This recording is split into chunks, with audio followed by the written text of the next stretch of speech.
please welcome to the stage, David Friedman.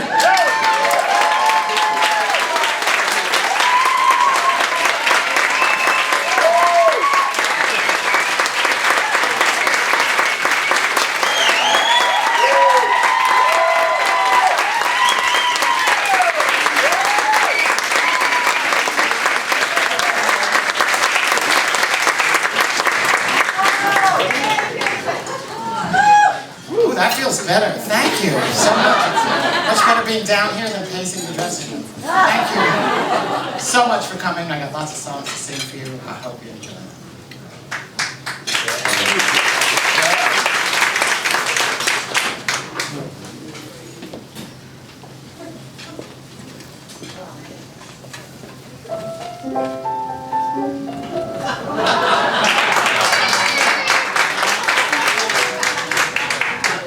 Ever since I was a baby, I have had one dream in mind, and I hope and pray that maybe it will finally come true.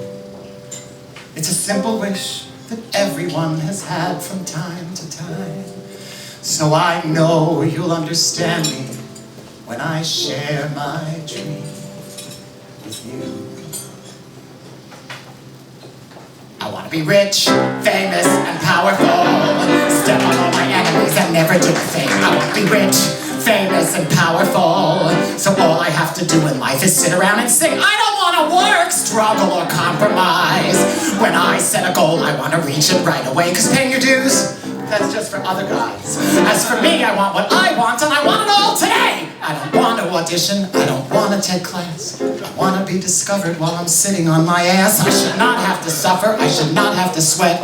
I tried that for 10 minutes once, and look, what did I get? I'm still not rich, famous, and powerful. Barbara Streisand has it all, and I can do what she can do, so why is she rich, famous, and powerful? While I'm still stuck here schlepping through my life like all of you. What does it take to be famous and powerful? God, if you are listening, please tell me what to do. What do I have to fake to be famous and powerful?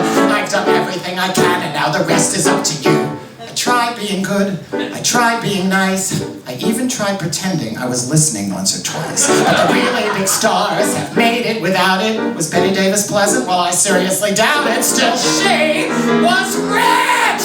Everyone adored her and the world was at her feet, and she was a bitch! It's obvious that I have gotten nowhere being sweet.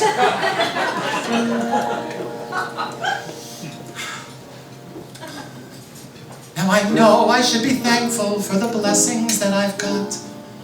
There are those who truly worship me, and starving, I am not.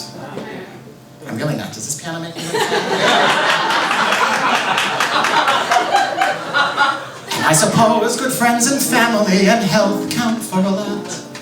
But I have to admit, all that doesn't mean shit if I'm not rich, famous, and powerful. Oh, come on, don't be so shocked. You know you feel the same as I. If we were rich, famous, and powerful, we could take all those agents and casting directors, tiny apartments and back tax collectors, critics and casting calls, chilly rehearsal halls, people who bore us, and jobs in the chorus, and kiss them all goodbye. Is that too much to ask?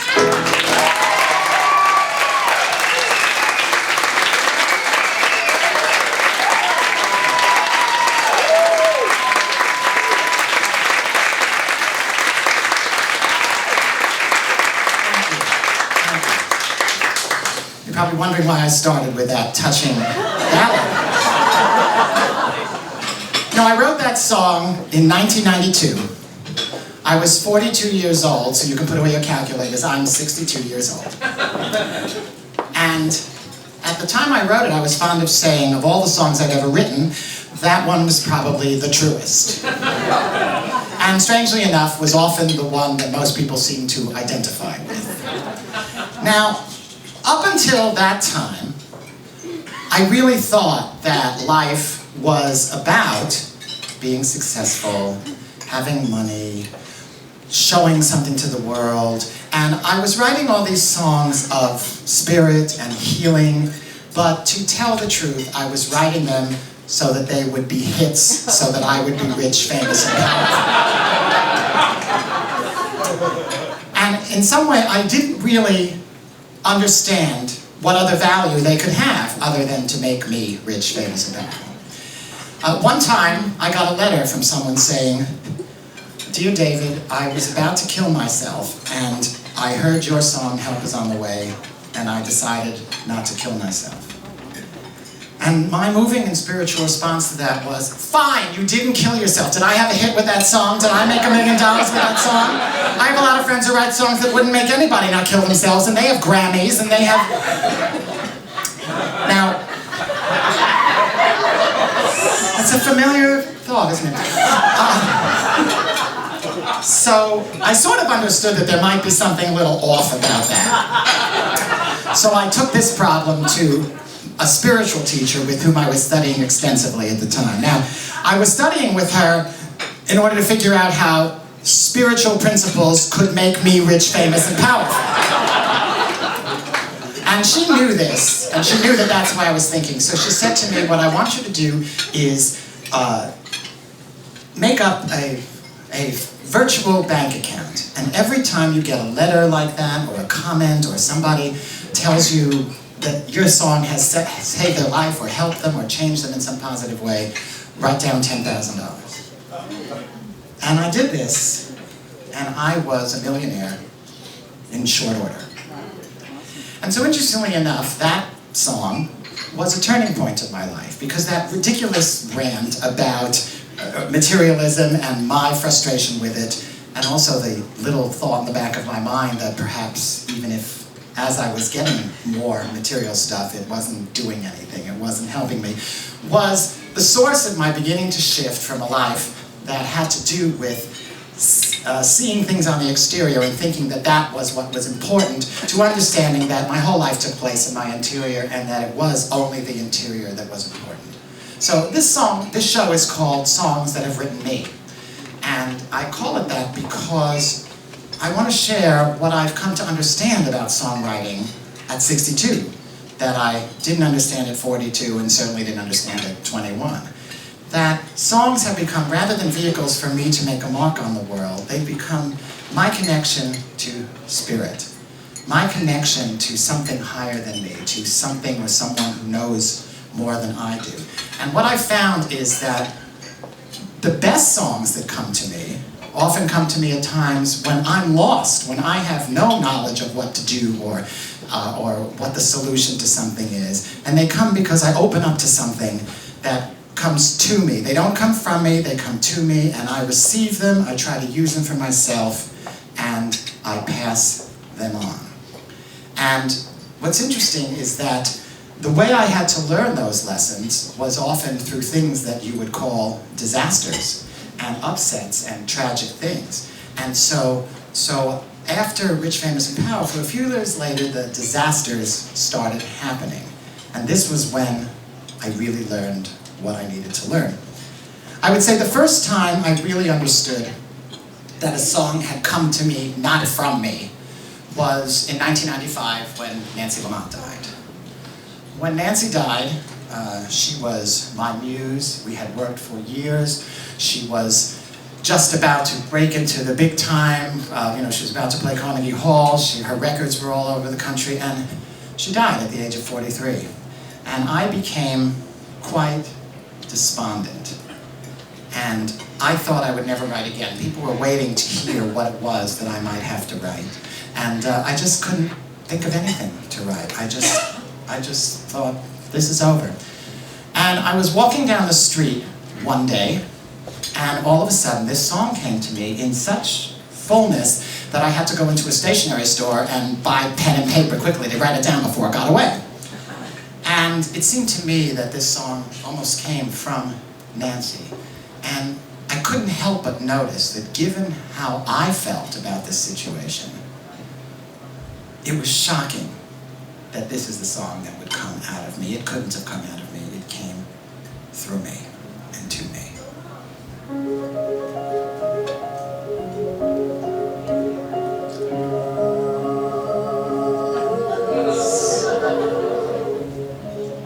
Did you hear that?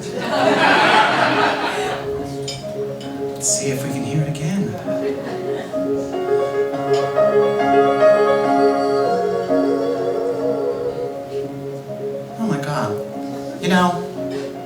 talk about spirit. I put 3 music stands up here, and 3 microphones, and 3 pieces of music, in hopes that perhaps some girls might appear. And not only have they appeared, but they appeared at a table that had a spotlight on it. Girls, do you think you might come up here and sing along? Come on.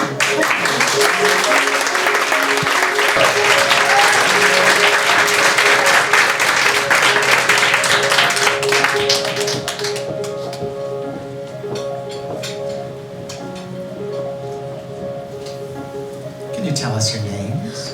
Emily, Diane, Margaret. Can you make that beautiful sound again?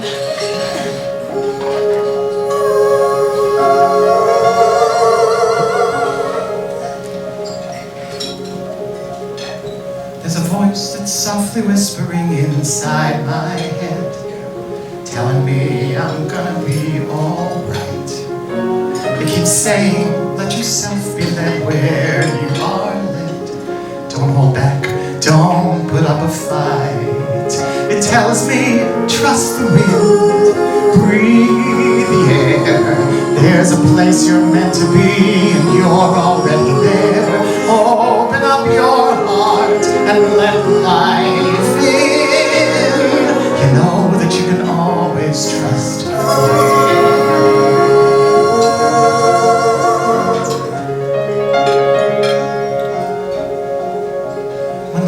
Starts doing things that I don't understand, and I search my soul to find a reason why.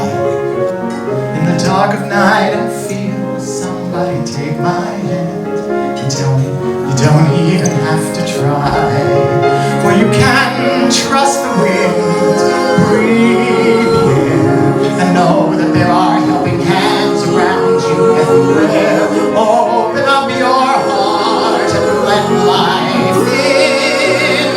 You know that you can always trust the wind. Trees have wings, thoughts take flight.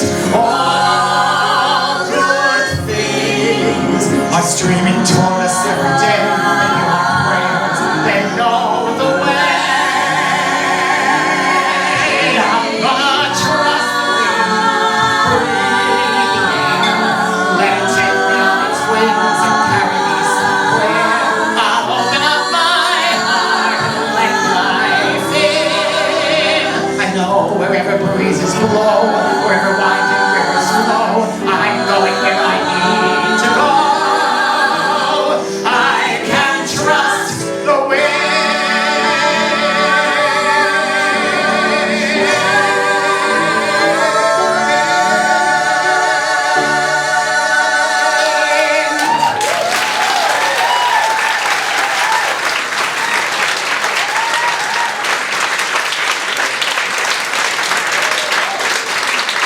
Aren't they amazing the way they read music? I mean, it's just... Well, I'd like to introduce you to my girls. Now, girls may seem to be a pejorative term, but in fact, the term girls is the proper term for any backup singer, no matter what their sex, and no matter what their age. They are girls.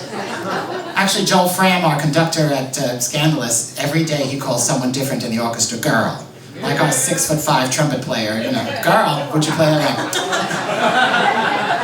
So now these girls, we've been working together for several decades, so I would imagine that you are, I don't want to reveal anything, but you're probably in your very, very, very, very, very, very, very, very late 20s. Because you were in your very, very, very, very late teens the last time we were.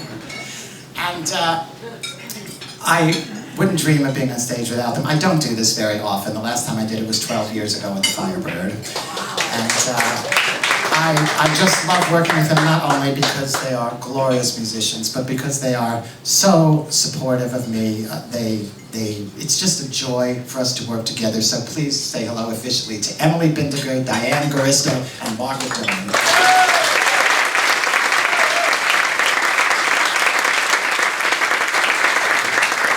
How supportive they are. Last time we did this show, my microphone was over here and it started shaking, and I thought, oh, this is going to be annoying, but then it suddenly stopped shaking, and I discovered that Emily was sitting with her foot out here for the entire show, and I think I probably still owe you some chiropractic.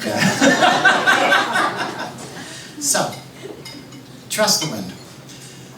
Trust the Wind taught me that there are solutions that I don't necessarily know the answer to. There are solutions to problems. It taught me that there are ways of looking at things, and it taught me most of all that we cannot know what anything is for. My partner, Reverend Sean Moninger, says that all the time. We do not know what anything is for. So when something happens, we have to trust it. We have to go with it. We have to know that it is moving us toward something.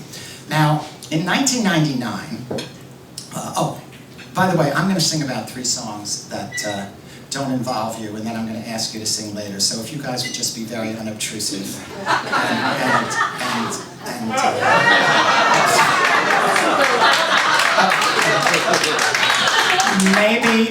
maybe a little less obtrusive than that.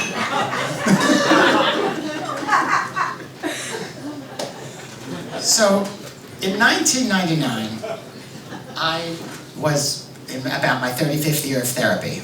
I can be very slow. And I came to a very important realization. You know, we all have an inner child in us, someone, a historical being who was disappointed in ways that never got resolved, that never got handled. And we often spend our whole lives trying to find the perfect husband, or the great amount of money, or the perfect job, or fame, or fortune, something that we think will fill it, and it's not possible to fill it because that boat sailed when we were infants, and that empty place stays in us. And I had the realization that there is actually one person who can fill that, and that person is me. That I have been there for everything that has happened to me, and I am the only one who can be depended on to have perfect empathy for everything. And so this song came to me with that realization, and I thought to myself, why now? Why am I writing this song? Because I wrote it to myself. I wrote it to sing to my own inner child. Now, being a songwriter and still having remnants of wanting to be rich, famous, and powerful, I disguised that fact. And so you could think it was written to someone else, and in fact, I gave it to my best friend from childhood, Pat, as a gift. And I meant it, but I didn't really write it for her. I wrote it for me, and then passed it on to her. So this song was for me to sing to my inner child, and I thought, why would I need to sing to my inner child? I mean, I'm successful. I've been in a relationship for 15 years and plan to be in it for the rest of my life. I've had a lot of therapy. I'm a grown-up. I have a very stable life.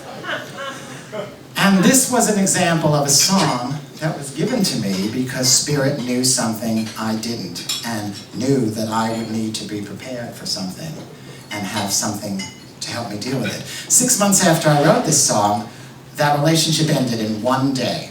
I had no idea it was going to happen. I was shocked. Even though, in looking back, I look and see I had shifted my thought from I wish he would love me in the way I want to be loved to I'm willing to be loved in the way I want to be loved.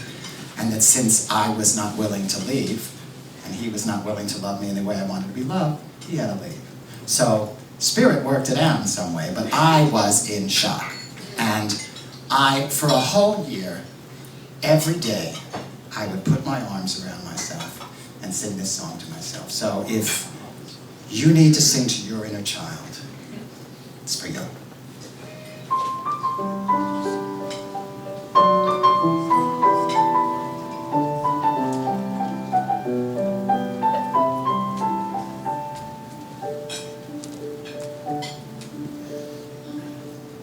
This song is just for you, no one else can hear. Nobody's listening, no one else is near. The pain you're going through, only I can see. 'Cause I'm so close to you, you're a part of me. I can hold you, I can take you in my arms, let you know I understand, and that I always will be there. And when I hold you, though I can't keep you from harm, I can love you, I can listen, I can care.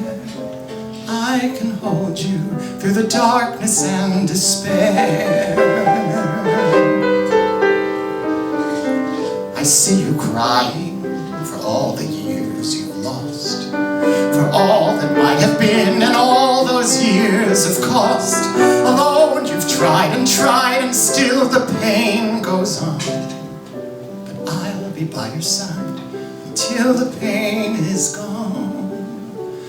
I can hold you till the sorrow goes away, till the tears are cried, the wound is healed, the past is in the past. And when I hold you, surely there will come a day when it's better, when it's different, when you're free. I can hold you, and it's gonna change, you'll see.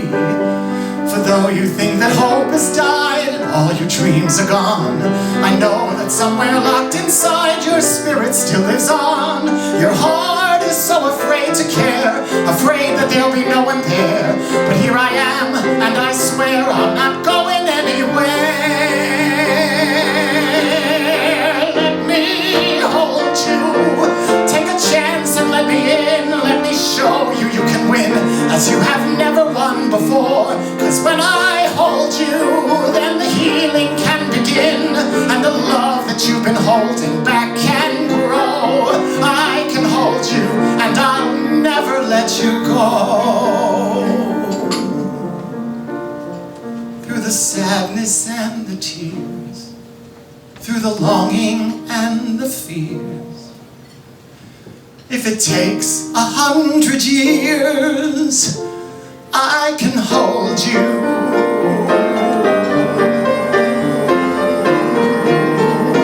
I can hold you.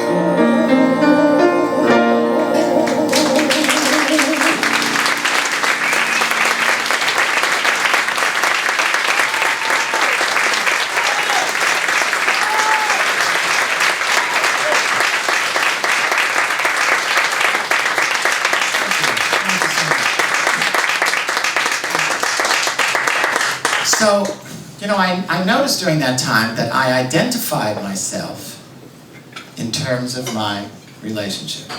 That if you had asked me at that time, who are you? I would have said, I am a person without a boyfriend. And I really thought my life was over. I was almost 50, by myself, didn't know, how I was going to start dating or meeting anyone, and I had been left, so I thought I was worthless. And I was lying in bed one night, thinking all those things, and I suddenly had this really comforting thought come to me.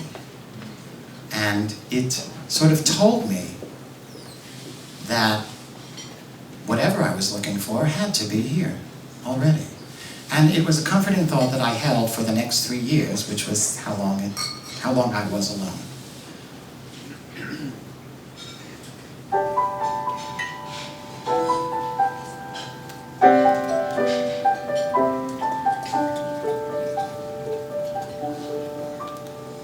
Trying to sleep alone in my bed, thoughts of the future go round in my head. How will I find a love of my own, a love of the kind that I've never known? Don't know where I'm going, don't know what to do, but I take comfort knowing that right here and now you're out in the world searching for me too. You're waiting for me, wondering where in the world I could be. You go through the day, dreaming your dream, afraid that it might not come true, while I'm lying here dreaming of you.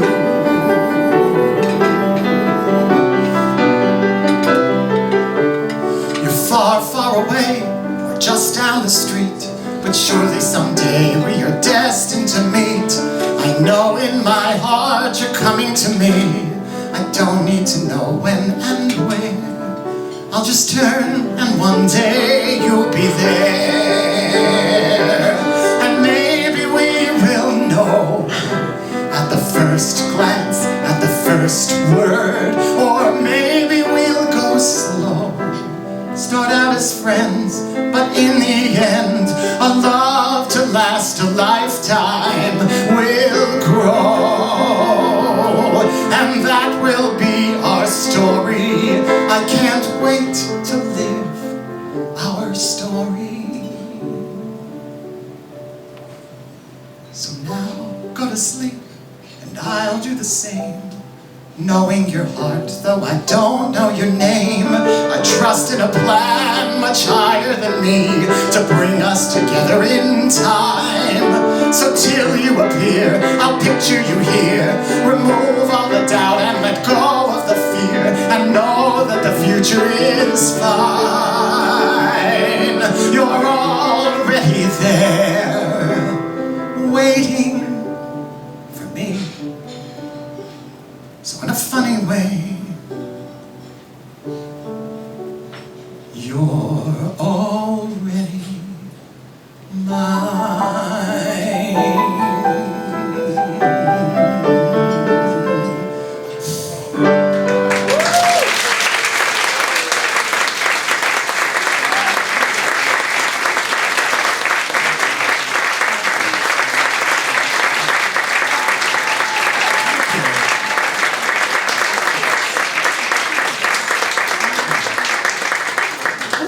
I'm actually having a good time. As those of you who study thought exchange with me know, a lot of sensations going on. So, as I was going along, I was still alone, and I was still in pain, but I began to get the sense that I was on a path to healing.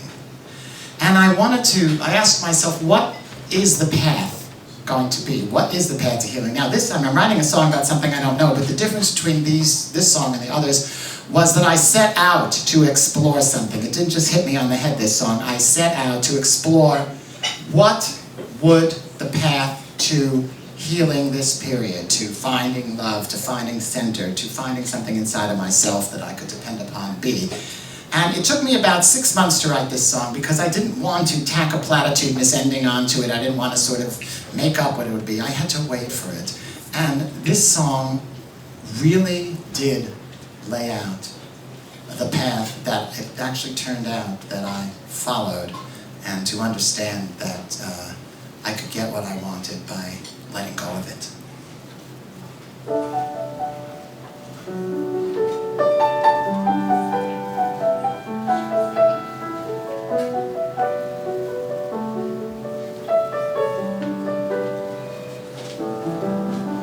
Finally let go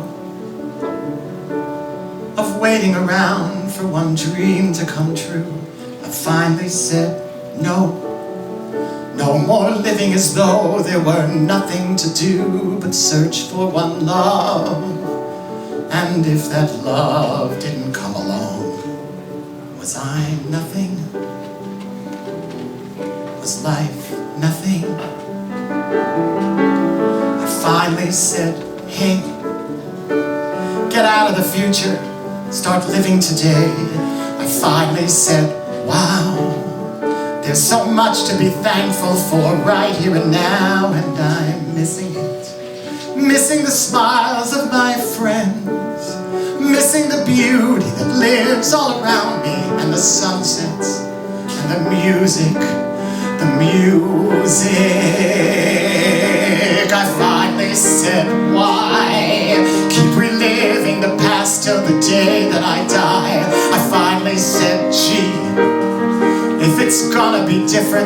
It's gonna be me who changes it, me who lets go of the pain, me who surrenders to this very moment, to the heartbreak and the sadness and the passion and the longing and the feeling.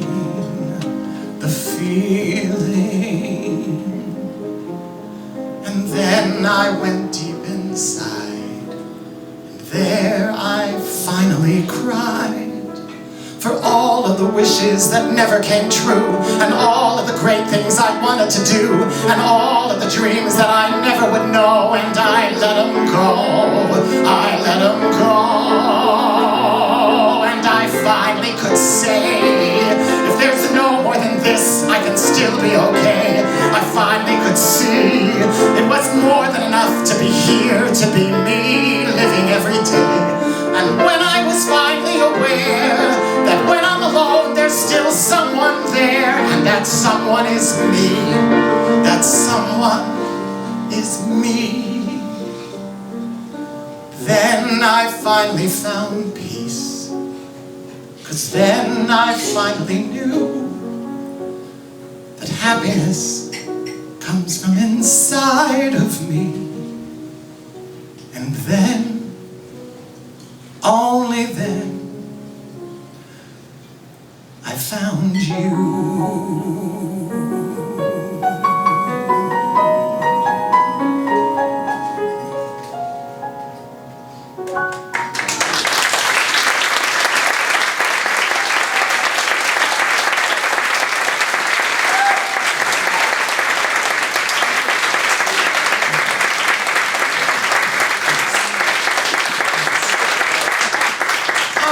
Stand up. So, and life changed radically after that, because I understood what the world was and what I was, that the world was a mirror that I was looking into to see what I was thinking, to see where I was cutting myself off. And so, what happened was, I became much less interested in being rich, famous, and powerful. I liked singing the song, and it's fun. But I became much less interested, and what, interestingly enough, started to happen was I started to become more rich, famous, and powerful. The outside began to reflect the inside. And so the first thing that happened was I did become loved in the way I wanted to be loved. Who knew that the cranky sound man from Don't Tell Mama would turn into the unity minister of my dreams, Sean Lyon.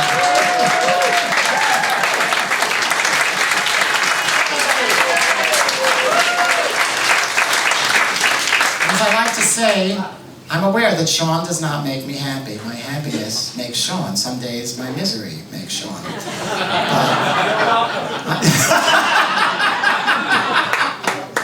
And after all these years of dreaming, I have the first show that I wrote on Broadway.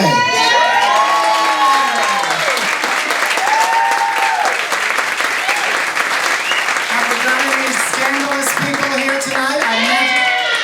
Where? Oh, is that Roz? Oh my God, Roz Bryan, everybody. Thank you. We just went through our first full week of previews, and the cast is so exhausted. I said, you know, just relax, and if you can make it, make it. Roz, I am so honored that you are here. She is so hysterical and touching and wonderful in this show. You gotta see her. It's really,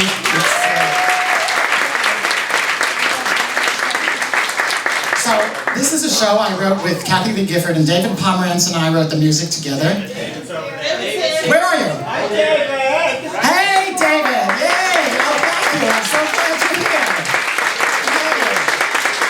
And I love the way Kathy Lee mentioned you too this morning on the Today Show. Did you see that? She gave me a big mention. Billy's over there. Where? Oh, no, I'm here. Billy! Oh, yay! Oh, I love it. Billy is a huge star in Seattle who came to New York to do this show with us. We're so happy. I'm so happy you're here tonight. The show it's about Amy Semple McPherson, who was a very controversial Pentecostal preacher, she did healings, she healed thousands, and she was in the tabloids and married 3 times, and it's not a religious show, it's a show about power, about talent, and about how when you do that and when you manifest it, the challenges you meet and how it gets away from you and what you have to do to get it back. And it's been really interesting to work on. We're getting a wonderful response. We're really happy about it. So come down and see us if you haven't seen it. If you've seen it, come down again because every day it's very different. So we're in previews. So there are a lot of other wonderful things that have happened that I'll tell you about later. But the interesting thing is that, as I said, these disasters brought me very much needed information and really transformed my life. But many of the songs that I'm most well known for were written right before or around the time that I wrote Rich, Famous, and Powerful. And each of those taught me something. I might not have been so aware that they were spirit speaking to me, but in looking back, I can see how much they taught me. Now, the song Listen to My Heart, a lot of people think I wrote it for Nancy Lamont. Thank you. I actually didn't write it for Nancy Lamont. I wrote it for Laurie Beachman, another amazing, magnificent singer who we lost. We think too early. We have no way of knowing. Someone once said to me, she said, I feel so guilty because all these people have died and I'm still here. And I thought, how do you know they're not up there saying, oh God, is she schlepping in that body? We have no idea. So Laurie had just, she was going to do her first album and I was producing it. And the way I wrote songs at that time was often to put myself in a circumstance in someone else's life and write what I felt like and what I thought it would be like. So I thought I was writing about someone else. Now, Laurie had had a series of rich, famous, and powerful boyfriends who, in my estimation, she was with because she wanted them to do something for her, and then when they didn't, she left them. That's what I made up about it. She finally met a great guy, a musician, a lovely guy who was interested in living in a small house and having a family, and I thought, this is the perfect guy for her. And if I were Laurie, this is what I would have said. She dumped him in 3 months, but that's, this was my fantasy, not hers. So anyway, Laurie was set to, writing has not come late to me, but showing people my writing came very late to me.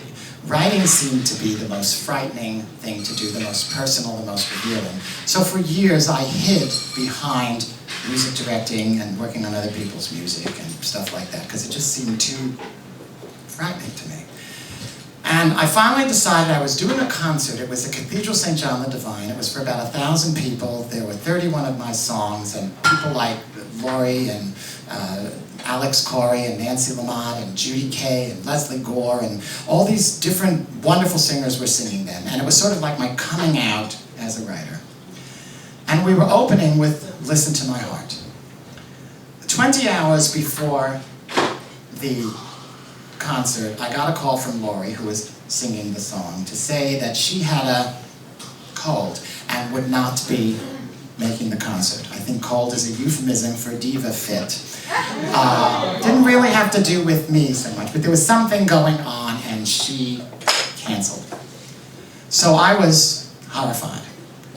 And Nancy Lamont happened to call me and she said, are you excited about tomorrow? And I said, well, excited is one word I choose to describe it. Terrified, mortified, I have no one to sing the opening number. And Nancy said, you know, I've never sung that song before, but I love it. I'll have it for you. And she, with a strategically placed music stand to make sure she had the lyrics, got up and she blew the roof off the place. And the thing was, you know, there are different kinds of singers. I've always said, when you heard Laurie Beachman sing, and if you heard her sing, she was pretty amazing. Generally, you'd say, what a singer. And when you heard Nancy Lamont sing, you'd say, what a song. And so Nancy sang that song on my behalf that night. Here I was, you and I at last, in the right place at the right time. Listen to my heart. She sang it, and as I watched, it's on film. It's actually, we have the, it's on the Nancy Lamont I'll Be Here With You DVD, and you can see my face that I kind of understood at that moment that I'm always writing about myself, even if I think I'm writing on someone else, and that I have to write. And so this is Listen to My Heart.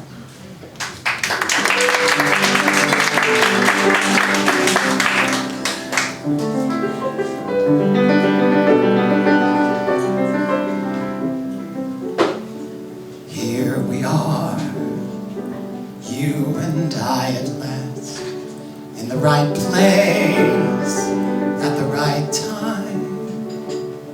Every dream I've dreamed has come to pass, 'cause you're right here, and you're all mine.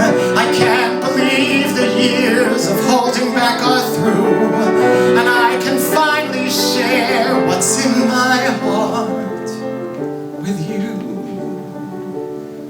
Listen, listen, listen to my heart, listen to it sing, listen to my voice, it wants to tell you everything. There's so much to say, I don't know where to start, but if you want to know the love I'm feeling, listen to my heart. All my life, I've been on a road, going one way, toward one dream. The road would wind and down it I would go, always searching, never finding. But even in my darkest hour I always knew that someday, somehow, the road would lead to you. And words can't express how my heart's filled with happiness. Listen to it, listen to my heart, listen to it sing, listen to my voice, it wants to tell you everything. Listen to my song, listen to it soar. I've waited all my life for this one moment, I'm not waiting anymore. Listen to my heart as it cries for all the years that it was lonely. Listen to my heart as it smiles to know that now after so long I can finally sing my song, and you're here and you're listening, you're listening. Listen to my voice and it will tell you everything, all about the life that's just about to start. For if you want to know how much I love you, listen to my heart, listen to my heart,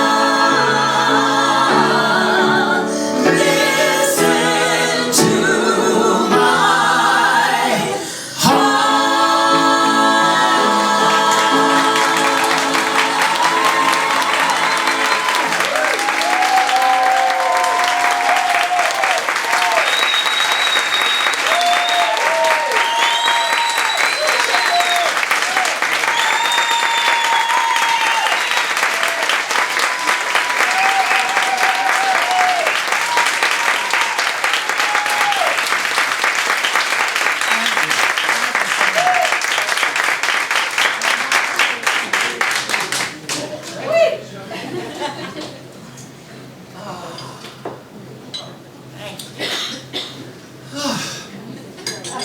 Now, so from the day of that concert, that song became Nancy's. Of course, she went on to sing it everywhere.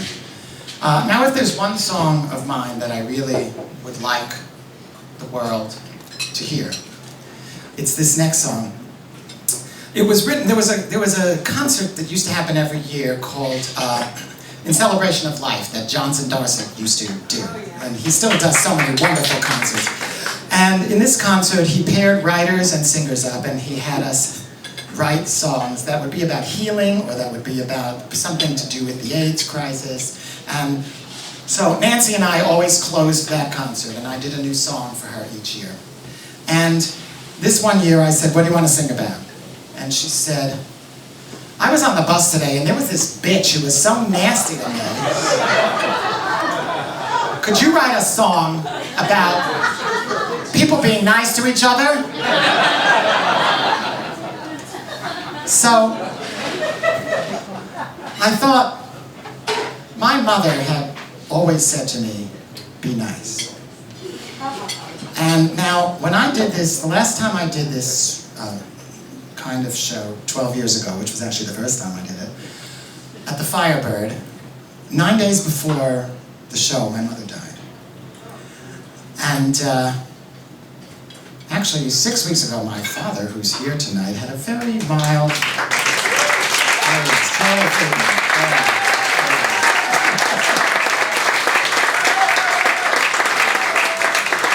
I was sitting in a restaurant, which was where I was sitting in a restaurant when I got the word about my mother, and I got a call that my father had had a stroke. And it turned out to be a very mild stroke. It just sort of limited his vocabulary for a few weeks, which was really fine with me.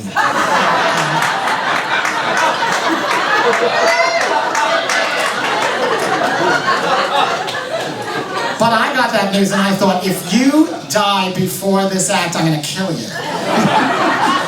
But my dad is more than fine and he's here tonight.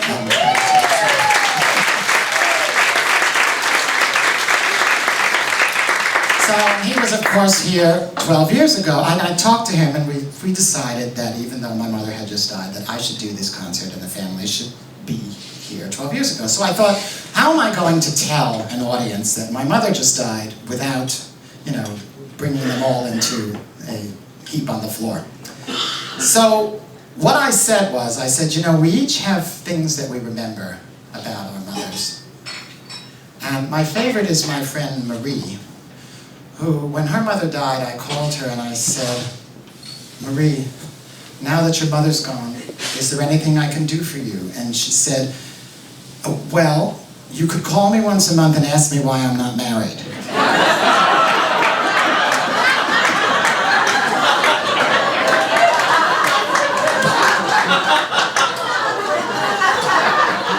So, what I remember about my mother is she always said, be nice. My father used to say that arguing with your mother is like punching a balloon. You hit it, it goes right back to where it was. My mother said, be nice, and I sang this 12 years ago on her behalf, in her memory, and I sing it tonight for the same reason.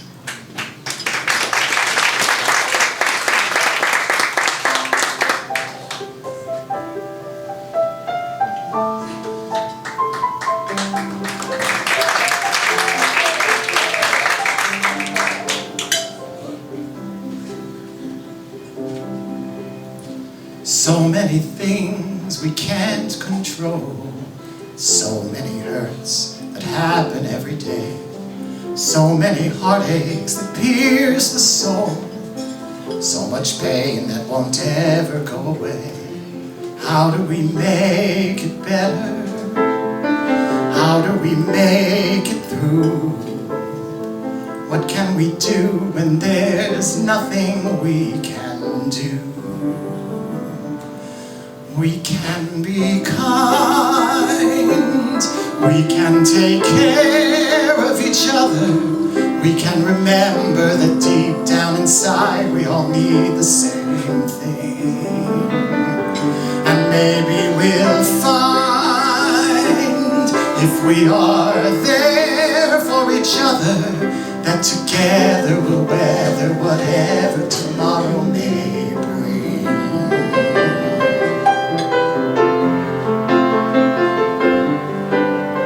Nobody really wants to fight.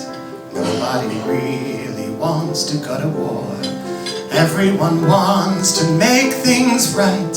So what are we always fighting for? Does nobody want to see it? Does nobody understand? The power to heal is here in our hand. We can be kind, we can take care of each other, we can remember that deep down inside we all need the same thing. And maybe we'll find, if we are there for each other, that together we'll weather whatever tomorrow may bring. And it's not enough to talk about it, not enough to sing a song. We must walk the walk about it, you and I, do or die. We've got to try to get along. We can be kind, we can take care of each other, we can remember that deep down inside we all need the same thing. And maybe we'll find, if we are there for each other, that together we'll weather whatever tomorrow may bring.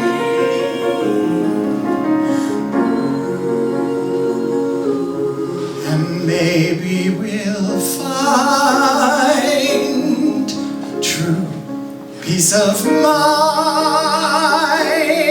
if we always remember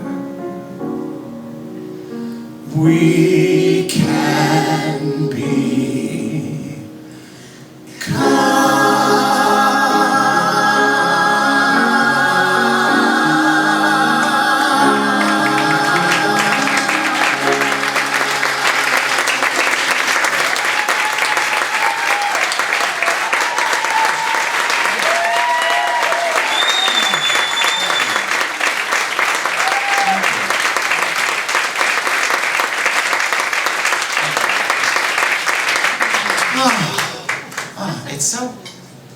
I'm so enjoying being up here with you. You guys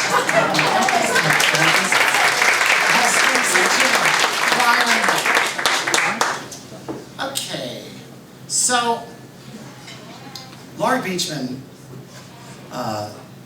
fought one of the most valiant battles with ovarian cancer that anyone had ever fought. She was supposed to live 6 months, she lived 9 years. And in that time, she starred in Les Mis, she starred in Cats, she did concerts, she got married, she sang at Clinton's second inauguration. She really lived a full life, and she just kept fighting and kept going. And at one point, she came over and she said, "I'd like you to write a song about my cancer." And I thought, oh my God, what could I possibly say about Laurie Beachman's cancer that anyone would want to hear? But as I thought about it, and as I realize now, as that question was asked to me because it was opening me to the voice of spirit to learn things that I would need to learn, I realized that we are all here for a limited amount of time, and when we're faced with a diagnosis, we're kind of, that's right in our face. And I thought, what might be the positive side of knowing that we are here for a limited amount of time? And I realized that what that could do is make you grateful for every moment, for every friend, for every kindness, and even grateful for every challenge, for every problem, for every issue. Aren't we lucky to be having these problems? You know, we are, poor us, we're sitting on Broadway every day trying to figure out how to make the show better. Oh, what a trial, you know? And Sean comes with me to the show and he pokes me and says, "You're on Broadway." So it made me think that really there are so many reasons to appreciate right now and to appreciate this life. And this song also helped me anytime I was going to do something that might be potentially challenging or painful, and also helped me a great deal because as we get older, we begin to lose people. And it just helped me handle all that. So this is We Live on Borrowed Time.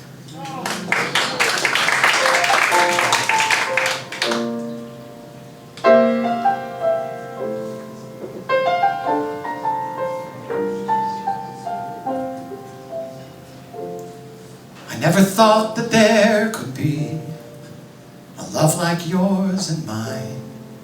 I never dreamed that I would see the day that I would find a love that feels so right. But here we are tonight, and now the only thing we really need is time. We live on borrowed time.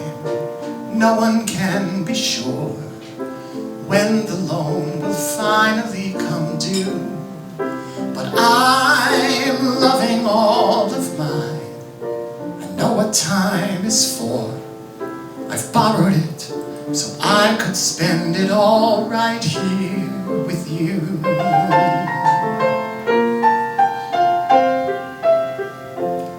There was a time when I believed that life held guarantees. There was a time when I was sure my future was secure.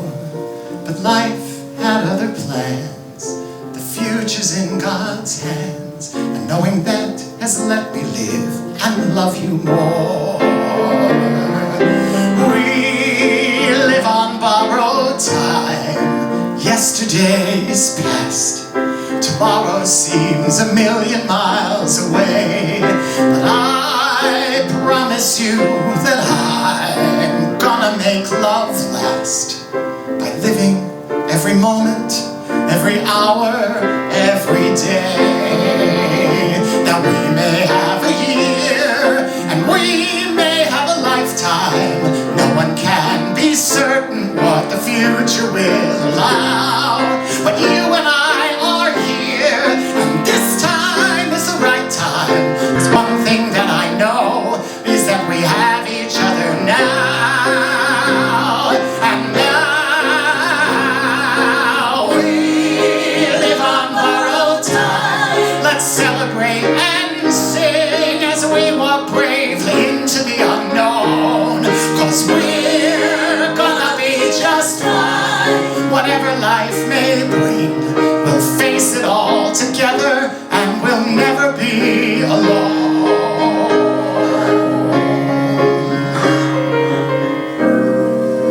We may not have forever, but our time will be our own.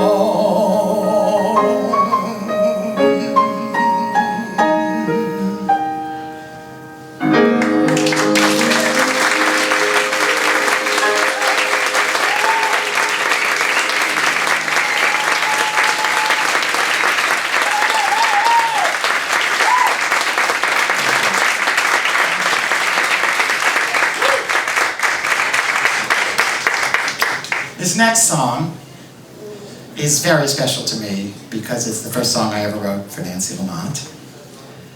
And I wrote it because she called me from the road and she said, I'm getting kind of tired of my closing number, and I'd like to find, could you write me something that would make people feel good about themselves, that would send them out with a sense of hope, with a sense of positiveness. And so I wrote this song, and we were in the middle of, we had just finished recording her first album.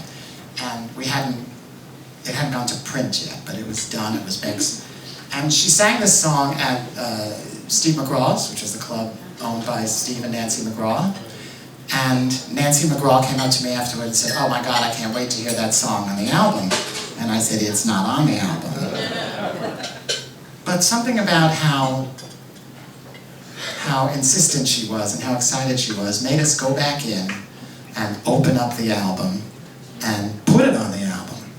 And so we put it on that album, and what's happened with that song, it really became Nancy's trademark. And then the year she died, 1995, she sang it at the Palace Theater to close the Easter Bonnet competition. And it has been the song that closed the Easter Bonnet competition each year with a different Broadway star, whether it was Kristen Chenoweth, Idina Menzel, Raul Esparza, all sorts of fabulous people have sung that song. And when I wrote it, what I did was, each line, I thought of a different friend or a different person in my life and what they might need to hear at a particular time in a problem that they were having. And And so, as you listen to this, I hope one of these lines is for you.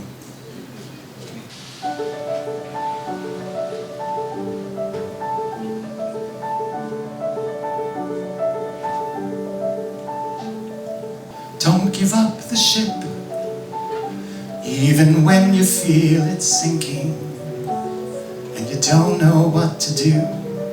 Don't give up your dream, even though you may be thinking it never will come true.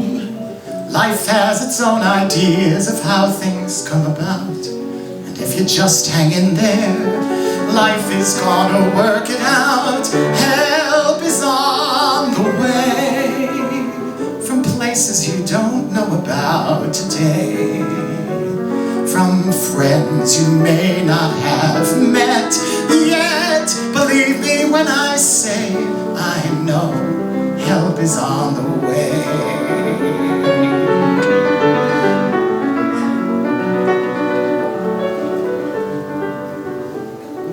You don't have to know where the path you're on is leading.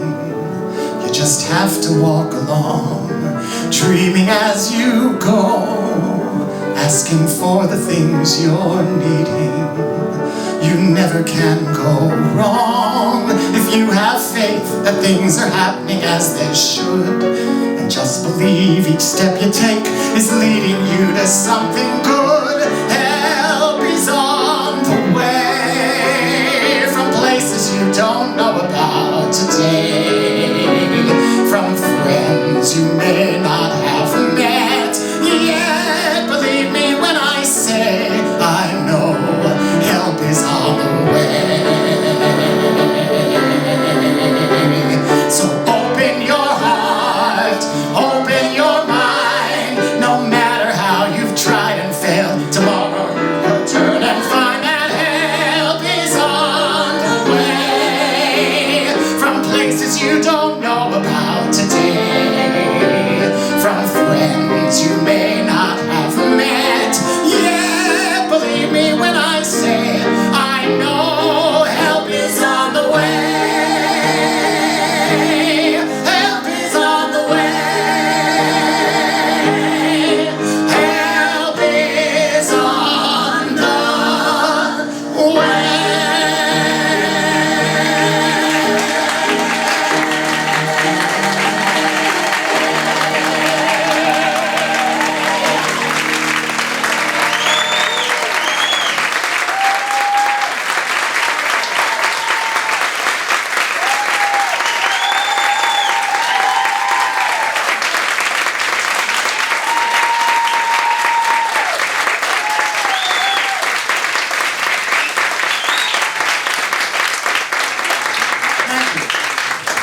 So, one of the other wonderful things that's happened is I've been threatening to do this for years and it's just taken me forever. But I just released 2 CDs with 30 songs of mine with me singing them. And I'm very excited about it, and that I could finally put down the way I hear them. I get the pleasure of so many wonderful people singing my songs, and this is just me singing them. They're for sale in the lobby with my book and DVDs of Nancy and audiobooks and songbooks and everything, so just go to the store if you want to and buy them.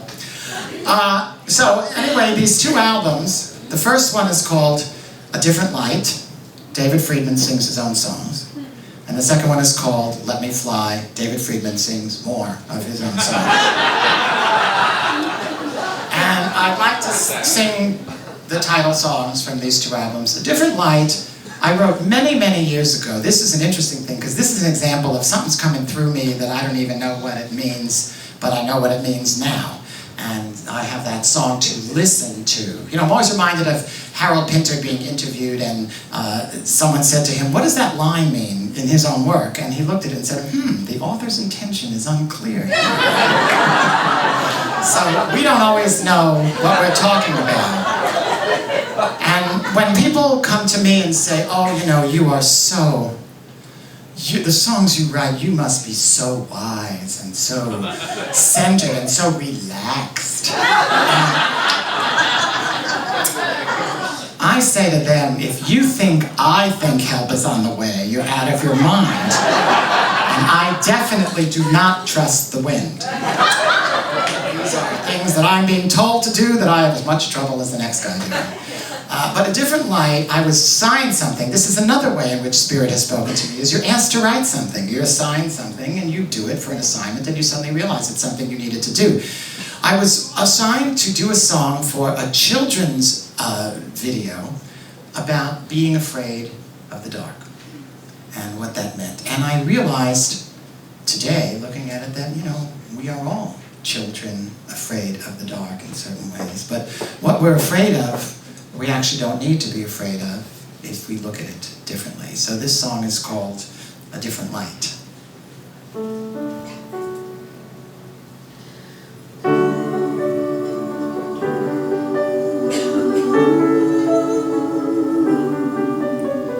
Don't be afraid of the dark. Nothing is gonna hurt you. The shadows you see will turn out to be just shadows, believe me. Don't you be scared of the night. Everything's gonna be alright. The sun's gonna rise, and you'll be surprised how beautiful things are in a different light. A different light can change the way you look at things. A different light can alter what you see. Fear turns to relief. Joy replaces grief. Doubt becomes belief in a different light.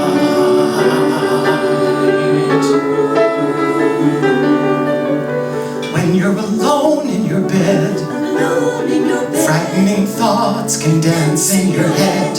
Something you fear or something you hear in the darkness can scare you. Things that go bump in the night sometimes can give you a terrible fright. But it's all in your mind, and you're gonna find the world is looking bright in a different light. So close your eyes and dream sweet dreams, and feel the love that's all around you. Nothing scary as it seems. A different light can change the way you look at things. A different light can alter what you see. The night is almost gone. The day's about to dawn. I promise you, you're gonna be alright. You're gonna see the world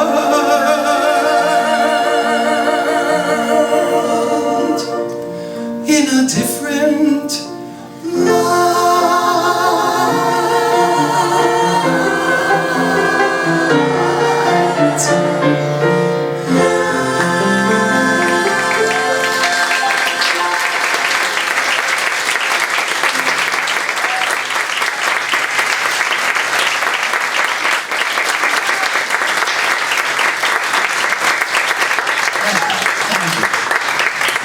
Let Me Fly. I was asked by the fellow who runs Anti-Gravity, which is that fantastic troupe that flies people in Cirque du Soleil and all sorts of shows on Broadway and elsewhere. It was right after the Columbia crash, the crash of the space shuttle. And I began thinking about astronauts. He wanted me to write something about astronauts for NASA. If there's anyone from NASA here who's interested in having a song, just please grab me afterwards. It's interesting, when I did that big concert at Cathedral St. John the Divine, I put in my bio, David Friedman has written songs for Barbra Streisand, for Dionne Warwick, for Diana Ross, for Bette Midler. They haven't sung them yet, but he's written them.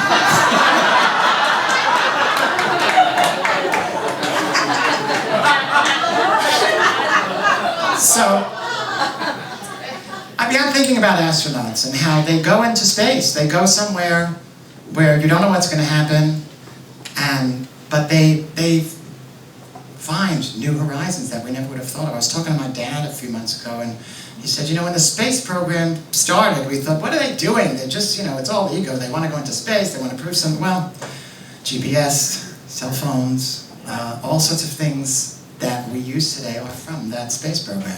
And so I began to think, in terms of an inner trip into space, what would be the value? What are they doing that is so brave that we maybe need to be as brave about in our own lives? What are they setting an example for? And the song, Let Me Fly, came out of that.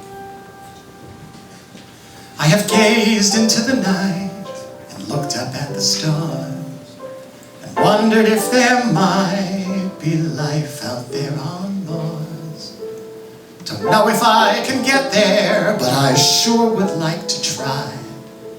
Let me dream, let me dare, let me fly.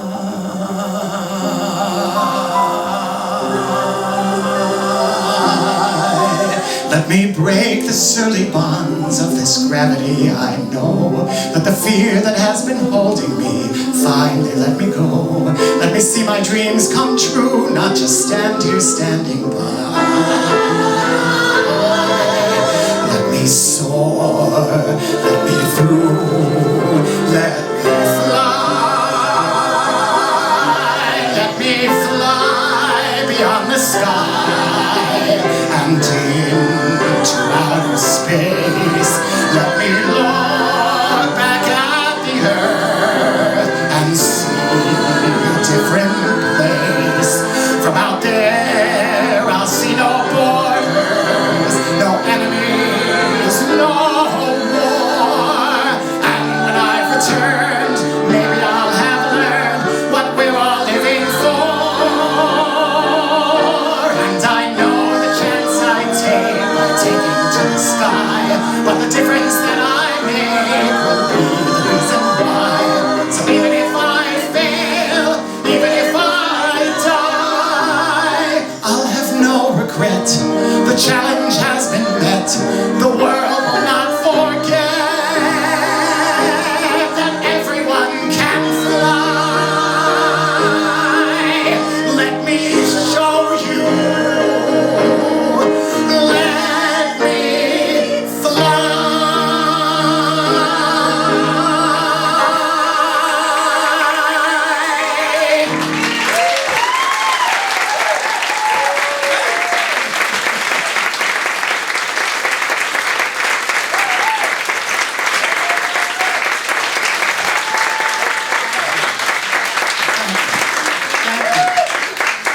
That's great. We're in new territory now. We haven't done these before, so we are reading like crazy. How many of you were traumatized by the original film Bambi? Well, Disney did a sequel to Bambi called Bambi 2. And I was asked to write the opening song for it. And the mother dies again at the beginning. And it was about the year in between that the original movie skipped, where Bambi and his father, did you know Bambi was a boy? Yeah. Bambi was a boy. Where Bambi and his father developed their relationship. And so the song was the opening song, and it was about Bambi's mother's death and how everything is cold and it's winter and it's frozen, and they asked me to write a song about how no matter how bad things get, no matter how frozen, no matter hopeless, there is always hope. There is always a natural renewal in nature that happens. And so I, looked into myself and thought, okay, what can I write about this? The thing about writing for Disney that's interesting is, you're dealing with all the market research, all the corporates and stuff like that, but you also know that millions of people are going to hear what you write. So you try and inject a little spirit into it whenever you can. So this is called There Is Life.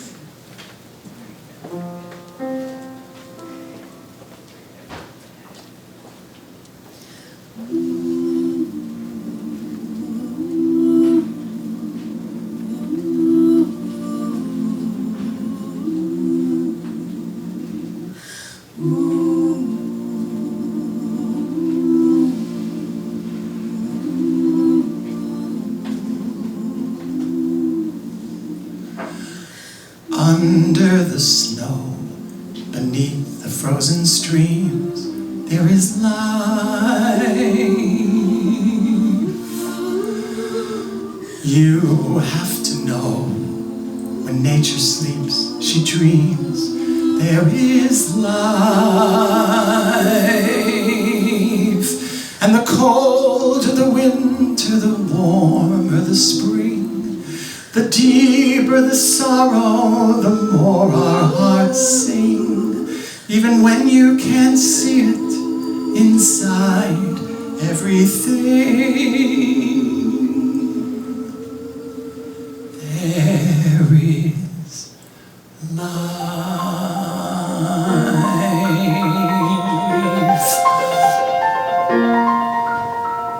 After the rain, the sun will reappear. There is life. After the pain, the joy will still be here. There is life. For it's out of the darkness that we learn to see, and out of the silence that songs come to be, and all that we dream of awaits patiently. There is life. Just when you thought that the icy cold would never end, it's spring. Just when you thought that you'd never hear the birds again, they sing.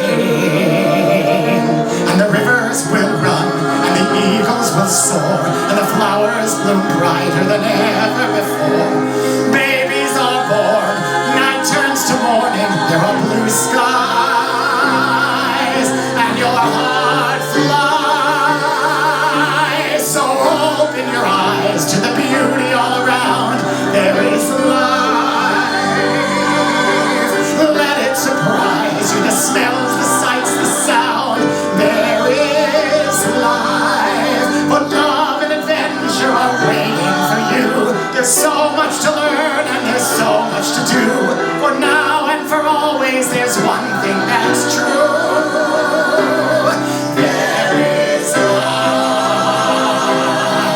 Forever, there is life.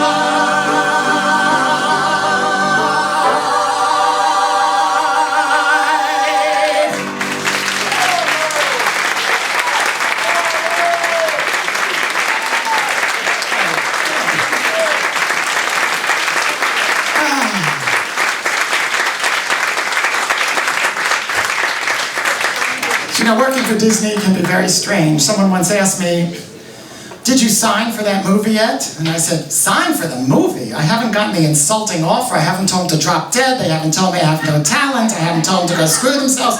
None of those basics have happened. And one of the other things, you know, you're in Hollywood and you're dealing with kids. So after I brought this song in, one of the 18-year-old executives, you know, said to me, "You can't say forever at the end of the song because we don't live forever." So I mentioned that to my partner, the Reverend Sean, and he said, "I find that fascinating because Bambi's dead mother is singing the song."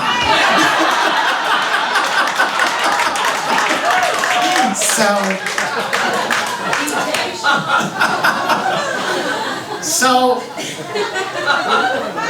we're coming to the end of the evening. We're coming to the fake exit. So we're coming. No, don't walk off because I'll be back. But this last song.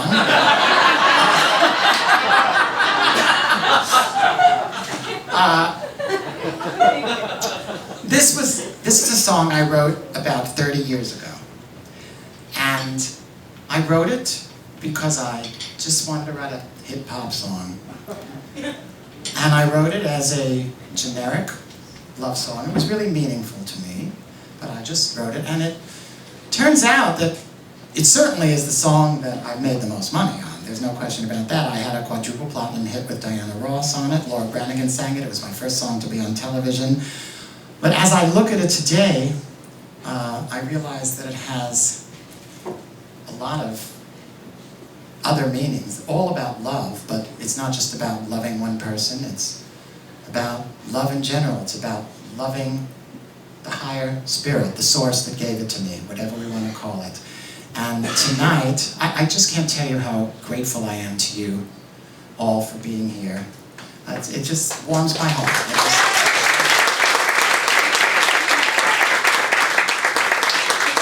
I want to thank Phil Bond. Phil Bond has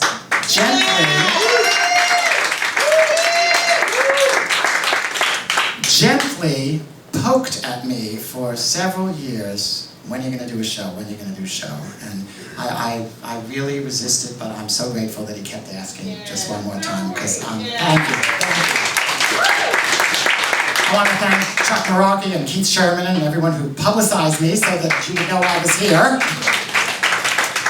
And KJ on Lights and Sounds, you are fantastic. It is a joy to be here. And the whole staff has been wonderful. The whole staff has been delightful. I haven't eaten the food, but I smelled it while we were rehearsing. And so please be generous to your wait staff. I haven't even noticed you during this. Isn't that wonderful? So thank you, everybody. And this song is for you.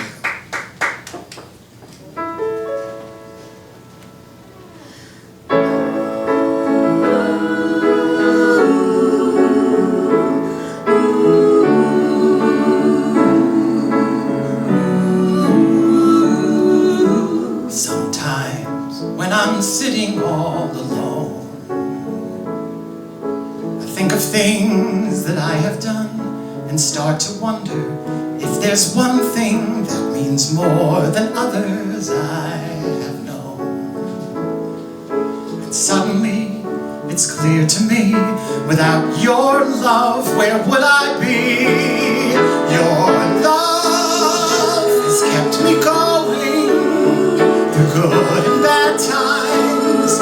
It's kept me growing like a steady flame. Your love has kept on burning through sweet and sad times. I'll keep returning to the magic of your love.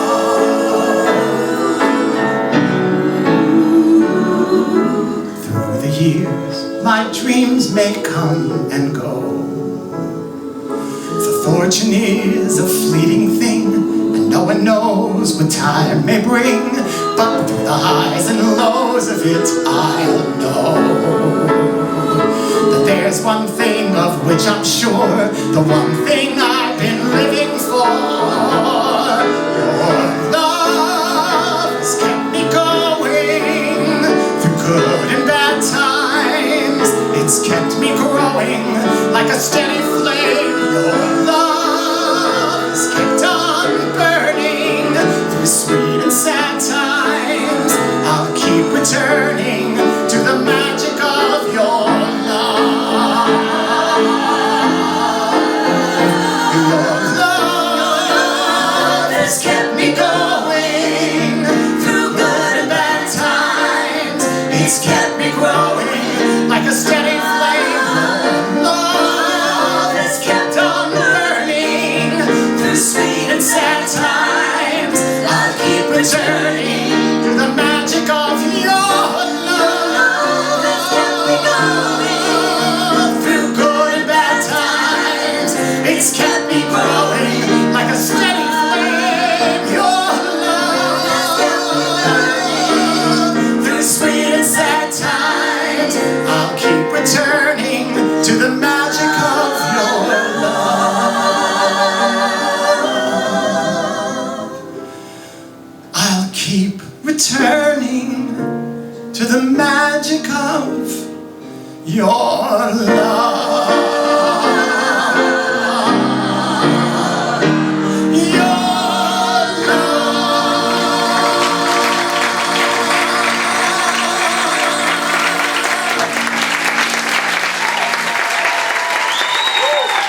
walk off, it'll waste time. Pretend that Nancy Lamont said you always had to go to the back of the house. And I just have one more song. Yeah, they're giving me time. I know, we're running over. This year, or earlier in the year, I was given a Lifetime Achievement Award by the MAC Awards.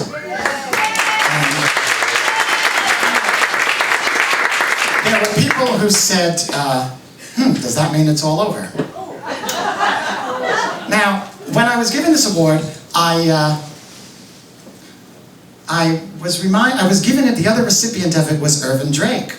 Now, Irvin Drake is an icon, and he's about 30 years older than I am, and he's written things like I Believe, and It Was a Very Good Year, and Good Morning Heartache. And I was reminded, we could go on forever. And I was reminded of a time, I thought this might be another moment where I got a fleeting moment of recognition. I was at the Russian Tea Room years ago seeing Julie Halston, and I was very excited about seeing her, and Faith Stewart Gordon, who ran the Russian Tea Room, got up and said, "Ladies and gentlemen, we have two celebrities in the audience this evening. Composer David Friedman and Gina Lollobrigida."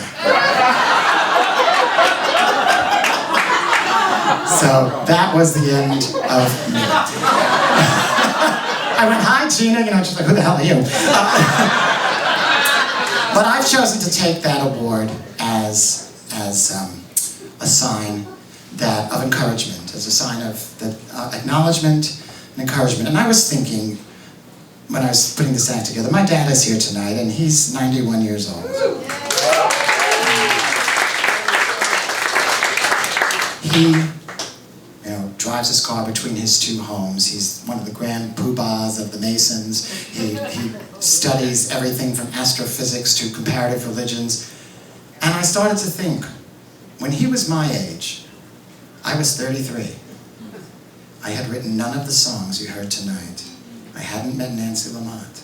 I hadn't met Sean. I hadn't even met my previous partner. I hadn't come to Unity, which has been my spiritual home. There were so many things that I hadn't done that I think, who knows how much time I have, but whatever time I do have, I will do a lot with it. There's a lot more to be done. There are a lot of things I want to do. I know we have to finish up. I just want to introduce two friends who have been great friends to us, and we're so excited that they're sitting with my dad and with Sean, Lucy Arnaz and Larry Luckenberg.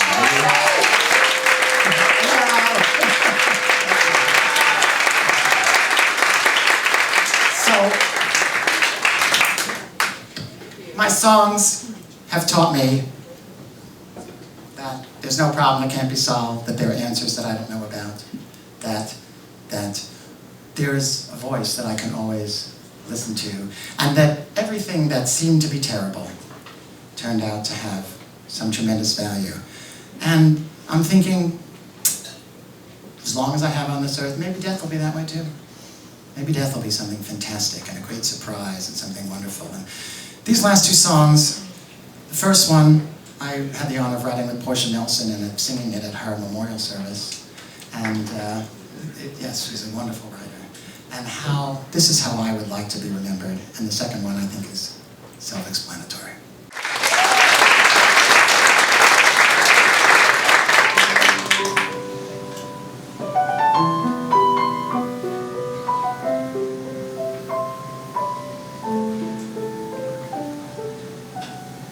Seasons come and seasons go, and somehow they were meant to show that life and love are never really gone.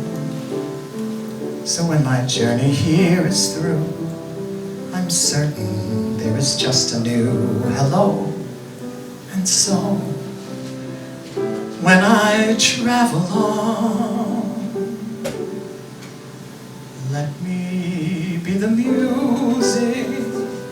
Let me be the music of love I have known. Let me be the melodies, and the wind and the trees that sing to the lost and alone.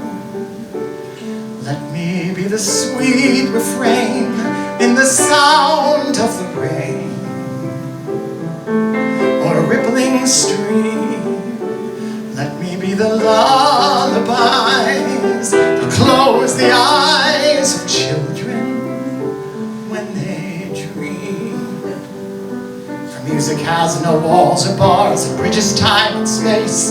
It only asks the senses to surrender. It sweeps us to the stars and makes us one in its embrace. It has no fences, it has no gender.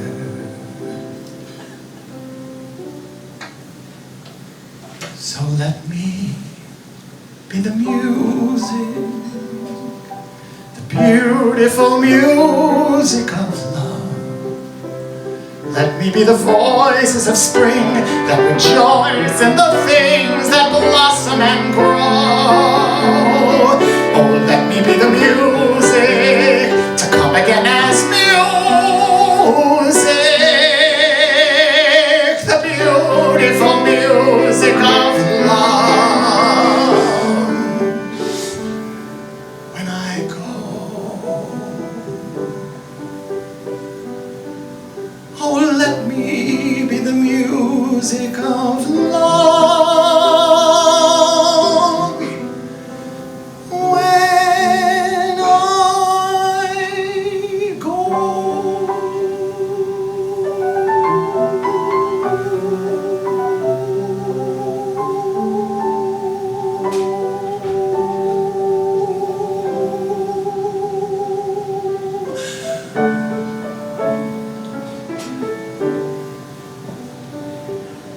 Good night, don't be afraid. Sleep tight in my arms. I swear you'll be okay. I'll keep you from harm. 'Cause I love you and I always will. And you know I'm gonna be true. And whenever you need me, I'll be here with you. I know times have been hard, life's treated you bad. But baby, let down your guard, try not to be sad. 'Cause I promised to stay by your side, and now that's what I'm gonna do.